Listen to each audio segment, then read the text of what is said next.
How to make a parametric modular kitchen casework in Revit. Part 20, tall unit, 2 doors. Let's start. Duplicate tall unit 1 door in our previous tutorial. Copy and paste and rename the file tall unit 2 doors. Okay. Open the file, go to reference level, delete this reference plane, go to front elevation, delete the shelves, delete this dimension, select the shelves, delete the reference planes, okay. Next, go to family types, delete the 3 shelves parameter, the 2 shelves, delete, and the shelf depth parameter. Okay. Next, select extrusion. Let's create a module divider. Select a rectangle, align, select the reference plane, select the line, lock. Okay.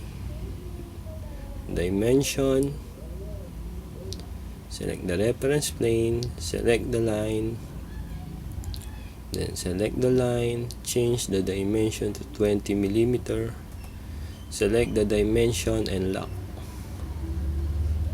Okay, finish the extrusion, go to reference level and move the module divider inside the module.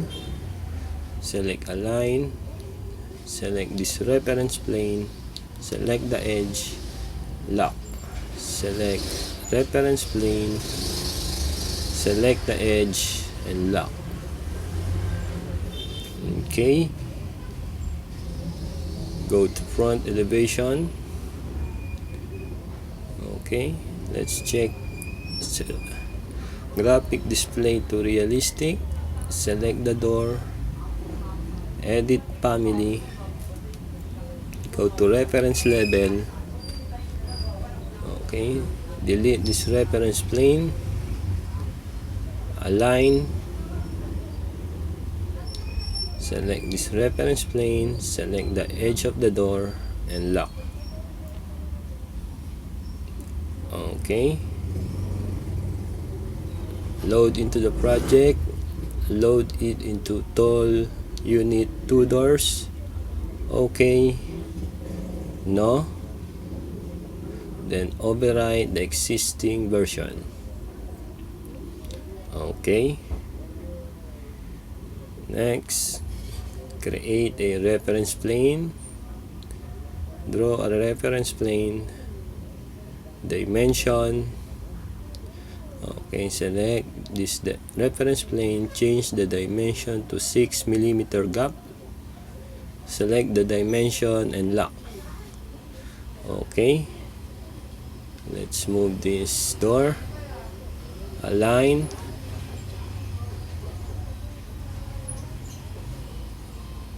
select the reference plane, select the edge of the door and lock. Okay, next, select the divider. Okay, go to properties, materials, and select the module finish. Then go to visible, then select the module on off. Okay, next, select the door, edit family. Okay, go to reference level, select these two reference planes, mirror, draw axis, pick at midpoint. Okay, then dimension, select reference plane, select the dimension and lock. Okay, next delete this dimension, this reference planes. Okay, now let's move the pull handle. Okay, select align, select this reference plane, select the edge, lock, select the reference planes, select the edge, lock. Okay, next let's go to 3D, select this element,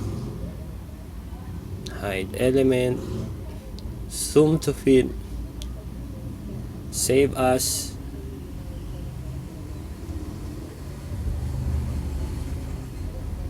Okay, save the family as door panel plane 2. Save, load into the project, load it into tall unit 2 doors. Okay, go to front elevation, cancel, select the door, copy. Okay, then select the door panel, properties, and select the door panel plane 2. Okay, align, select this reference plane, select the edge and lock, select this reference plane, select the edge and lock. Okay, next go to 3D. Let's change the width parameter to 800. Okay, let's go back to front, align, select the center reference planes, select the center of the door and lock. Go back to 3D. Okay, let's test the parameters. Let's go back to 600, apply, change the depth to 800, apply, then go back to 650. Then let's change the or rename the type to tall unit 2D or 2 drawers, 2 doors, apply. Okay, zoom to fit,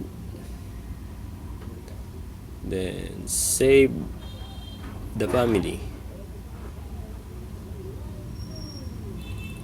Okay, load into the project, load into our sample project.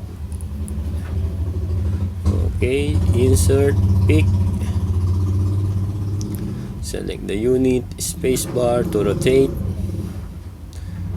then align, select the surface of the wall, select the back surface of the unit, move the unit. Okay, up,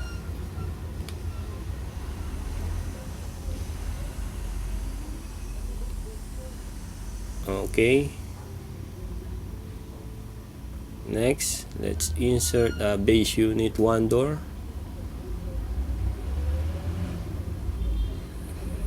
Okay, pick, then align, select this front surface, select the side and select the side surface, select the unit, mirror, select the side surface, then mirror, select the side, mirror. Okay, one more, mirror, Okay, next, match properties, select this unit,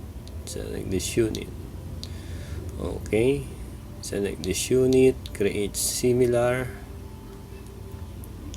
then pick, select the unit, go to properties, edit type, let's change the top trim finish to oak white door.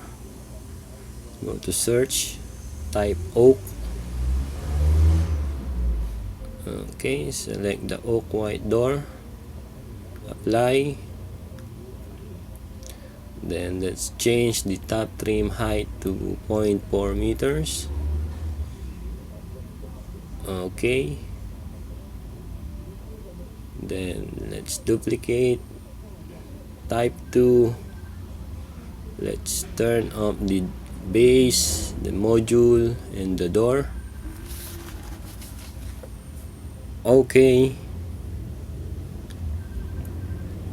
then align, select this front surface, select the front surface, select the side,